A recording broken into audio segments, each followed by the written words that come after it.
When we first got together to record the Ninja Turtles, I thought, I'm going to have to work with these guys again. We had the good fortune or misfortune, depending upon your point of view, of knowing each other before we got Turtles. In fact, Towns and I were working at that time on a show together. It was the animated version of Fraggle Rock for NBC. And the gentleman who was directing it came in and said, I'm auditioning this show called Teenage Mutant Ninja Turtles. And we all laughed. Yeah, we said, what? And because I actually had heard about the comic. I'm not a comic book guy per se, but I knew that there was a Teenage Mutant Ninja Turtles comic, of which this is the 35th anniversary of its creation. Right, yeah. And Townie and I met as game show contestants on Super Password. Super Password. Yeah. We were both the biggest losers. $200 in a bedspread. I got $150 a bedspread, a Mr. Coffee Maker, and a year supply of pantyhose. How about which? So, Well, I got a bunch of curling irons too. Yeah, I don't think I worked with any of you guys before Turtles. Way high, Barry has been a working actor since he was like 5, 6. Yeah, more or less. So, give or take a couple of months. Anyway, but no, when I heard about it, I had not heard of the comic book, so I thought my agent was just making a joke. You know, he said, you're going to go out and read for Teenage Mutant Ninja Turtles, and I said, yeah, you have nothing better to do with your time, and that's the silliest thing I've ever heard. Yeah. And that was kind of it. But the interesting thing, I guess, was before we all met, because we all read for all of the Turtles. Yeah. And then they I want to hear your Michelangelo. No, you don't. No, no, you don't, man. You don't want to hear it. watch out. No, you had that great gravelly Michelangelo. That great sound that you had. And I kind of always, I kind of knew that if I was going to get a part, it was going to be Donatello. It just felt right, and it was kind of. So I enjoyed that. But yeah, that's what happened. And then when we all got together, there were like some roles that we weren't sure who was doing. Yeah, me and Cam. Right. We showed up and didn't know who was going to play Leonardo or Michelangelo, and to this day we don't. We're still waiting for an answer. We're still trying to figure it out. So you make the call. Right. There was a lot of mixing and matching, and that's that is what made it sort of so serendipitous. We actually ended up with the right characters. I'm kind of a smartass, and Raphael was too. I mean, it just worked out really well. And I'm the pretty one. Yes. And I got to say, Cowabunga, dude. Right. And And I Cam got to say, we got to think of something fast. And I don't know what I got to say. I had no catchphrases. I just talked a lot of scientific jargon, and and kind of somehow that all happened. But you did it so believably. Thank you.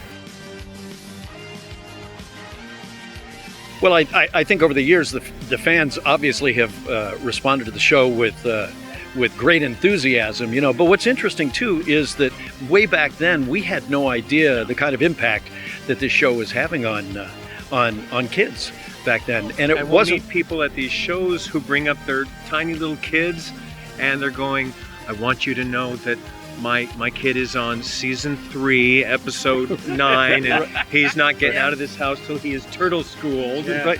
Yeah. So you got all these kids who were raised on the Turtles when they were 6, 7, 8 years old 30 years ago, and now they've got their own families and they've got the DVDs and they're playing them for their kids. Their grandkids as well. That's right. But Right. and what Tony is saying is not only true, but it's such a powerful example of the depth to which these people respond to these characters. And honestly, were it not for the opportunities that we're getting to go to these conventions and chat with nice folks like you who pay attention to this, we never would have known how incredibly powerful they are. And we will go home. This is a real give back a payback for us. Incredible. We will go home after just exhausted from 3 days of saying thank you. It's mind-blowing and a profound gift. It's been this incredible. Kevin Eastman, one of the co-creators, same thing. Every time I get to see Kevin, inevitably the question comes up, did you ever in a million years think, and it's gone way beyond action figures and drawings and a paycheck.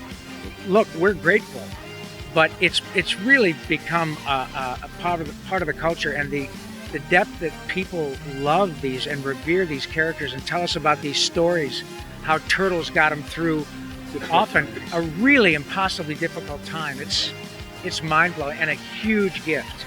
Yeah. And of course, when we were recording these episodes, we had no idea or conception of the impact that it would have on anybody. Yeah, I mean, for us, it was just a job. A few seasons in, we know we are on a hit show, right? But it wasn't till we, speaking for myself, till we came to these shows to realize that it had a level of coming into their lives beyond just, again, speaking for myself, watching Rocky and Bullwinkle was just like watching a cartoon. Yeah. And I would not have said that Bullwinkle, changed my life. Changed mine. But yeah, well, that explains a lot. But the fans have, as you were saying, the depth of the interest in their, on a social level for them is what's mind-boggling. I've heard it on more than one occasion. Obviously, the normal compliment of saying, "Oh my God, you guys were the voices of my childhood," that alone is a big deal. My childhood was great, and it takes me back to this wonderful place of being a kid.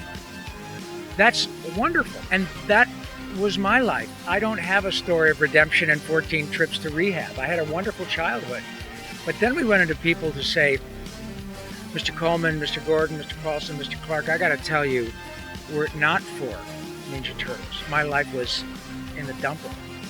I was a foster child from 6 months old to 18, and it was very difficult. But if I could see that at my new home at age 4 or age 8 that there was a television, I know that I could watch Ninja Turtles, and that would be my respite."